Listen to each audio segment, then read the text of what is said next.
আমি আজ এখানে দাঁড়িয়েছি ভিন্ন এক অনুভূতি ও আবেগ নিয়ে। বাংলাদেশের এই পলিসি লেভেলটায় আমার প্রথম বক্তব্য এটা।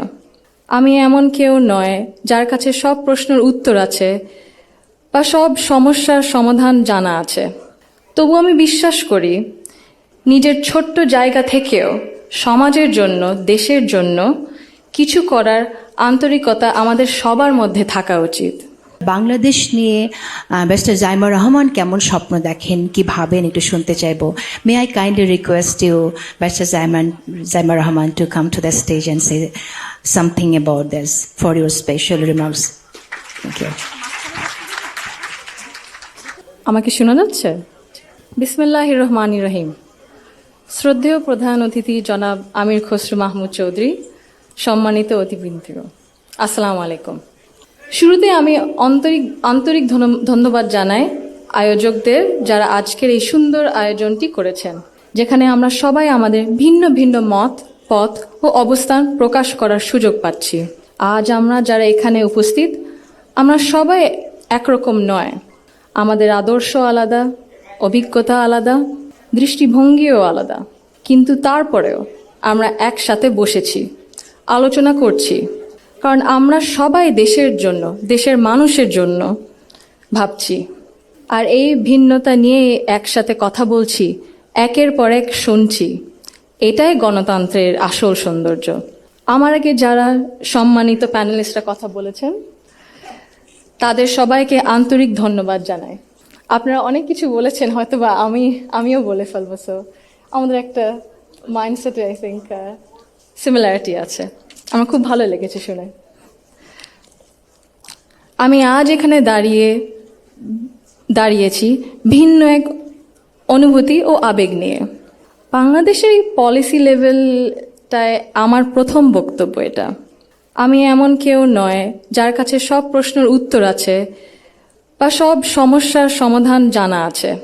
তবু আমি বিশ্বাস করি নিজের ছোট্ট জায়গা থেকেও সমাজের জন্য, দেশের জন্য কিছু করার আন্তরিকতা আমাদের সবার মধ্যে থাকা উচিত। আজ আমি এসেছি শুধু শুনতে, শিখতে এবং একসাথে কাজ করার মনোভাব নিয়ে এগিয়ে যেতে।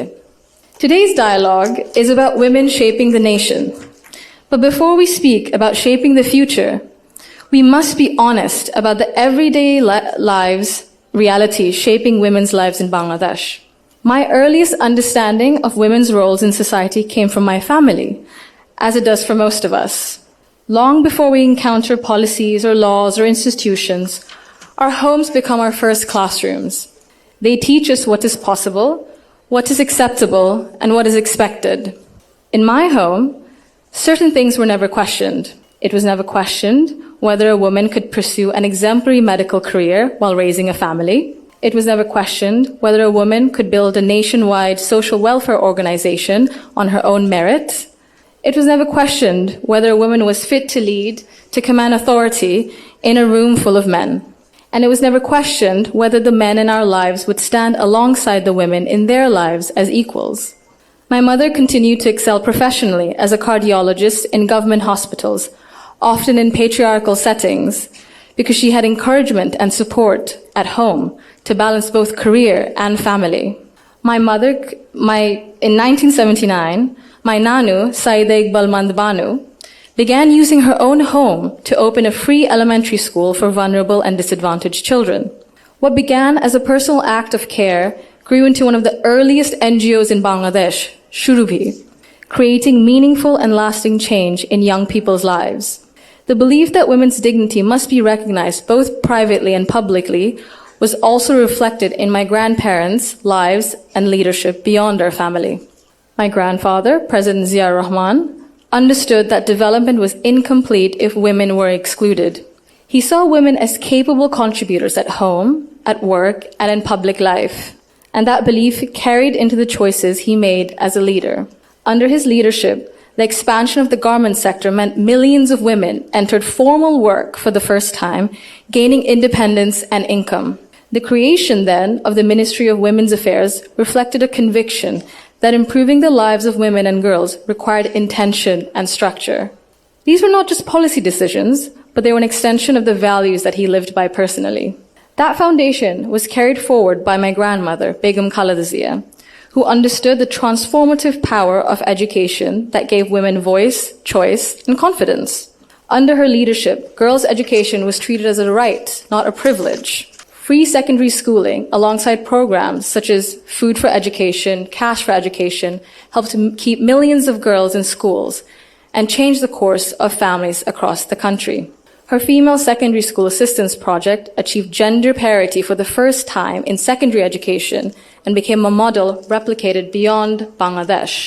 আমি যদি একটু সময় নিয়ে অ্যাকচুয়ালি একটা ঘটনা মনে এসেছে দাদুর ব্যাপারে এটা বলতে বলতে দাদু যখন আমাদের সাথে লন্ডনে ছিলেন গত বছর প্রথমের দিকে উনি যখন এসেছিলেন তখন হাসপাতালে ছিলেন কিছু চিকিৎসার জন্য ওখানে বিভিন্ন দেশ থেকে নার্স ছিল ডাক্তার ছিলেন এবং একটি নার্স ছিলেন নাইজেরিয়া ওয়েস্ট আফ্রিকাতে আম্মা আব্বা একদিন দাদুকে সকাল সকাল দেখতে গেছিল তো নার্স তারপরে বললেছে যে ও আমি তো আপনার মাকে চিনেছি আম্মু আব্বু বললো কিভাবে আপনার মাই প্রথম ইলেক্টেড প্রাইম মিনিস্টার বাংলাদেশের না আম্মু আব্বু তো অবাক হ্যাঁ আপনি কিভাবে জানেন তো নার্স তারপরে বললো যে আপনাদের যে উনি যে এত কিছু করেছেন এই মেয়েদের শিক্ষার জন্য specially primary education food for education cash for education এগুলো আমাদের সরকার ওই 35-30 বছর আগে দেখে ইমপ্লিমেন্ট করেছিল আর ওই কারণে লক্ষ লক্ষ মেয়েরা গ্রাম অঞ্চলে ওদের দেশে গ্রাম অঞ্চলে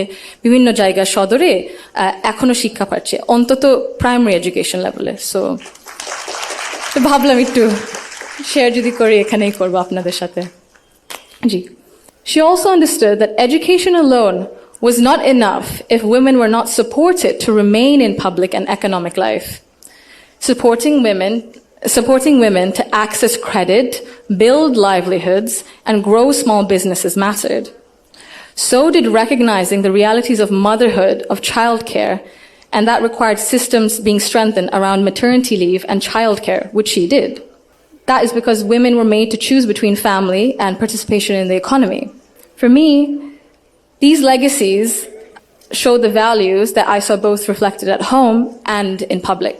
I was privileged to grow up surrounded by exceptional women, confident, capable, and accomplished.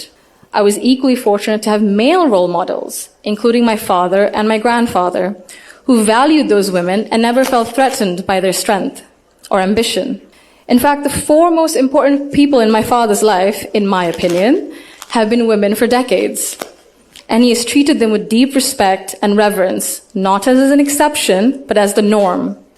Because of this, I grew up with what I now recognize was a skewed understanding of society. Living between Bangladesh and the UK taught me something important.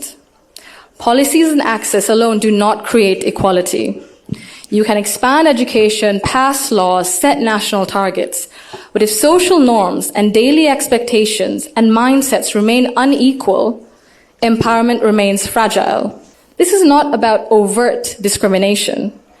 Inequality often survives through habit and comfort, through what feels normal.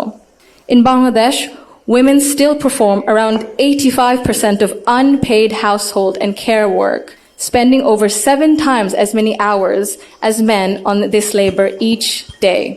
This work is valued at 19% of our GDP and remains largely invisible in economic planning and national decision-making. This makes something very clear.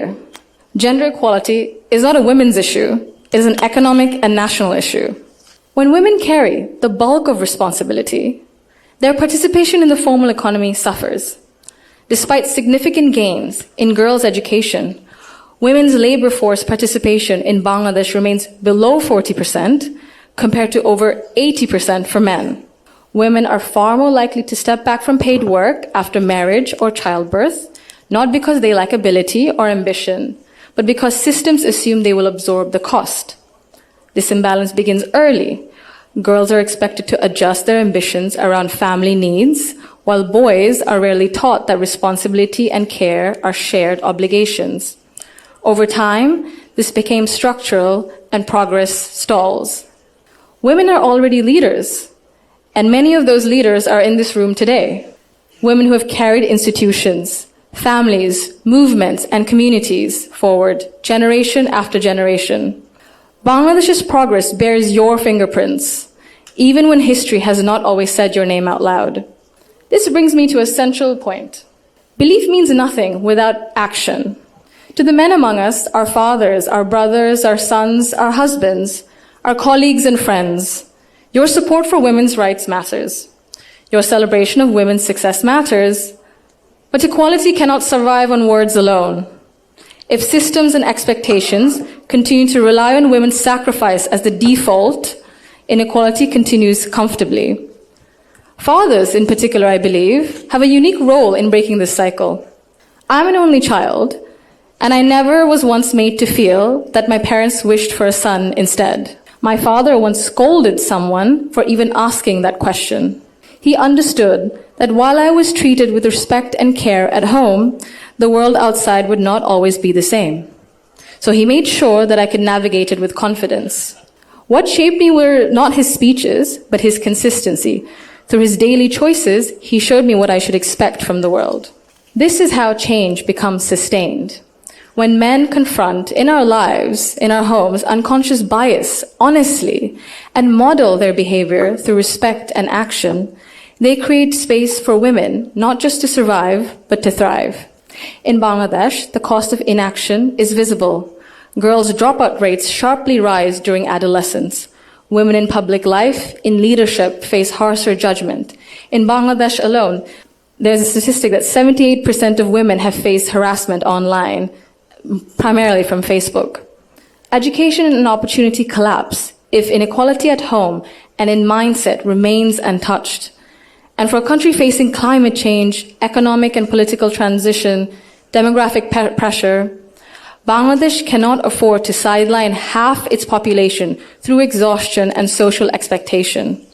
When women are welcomed rather than sidelined, they do not only change their own lives, they change the future of their families and the future of the nation.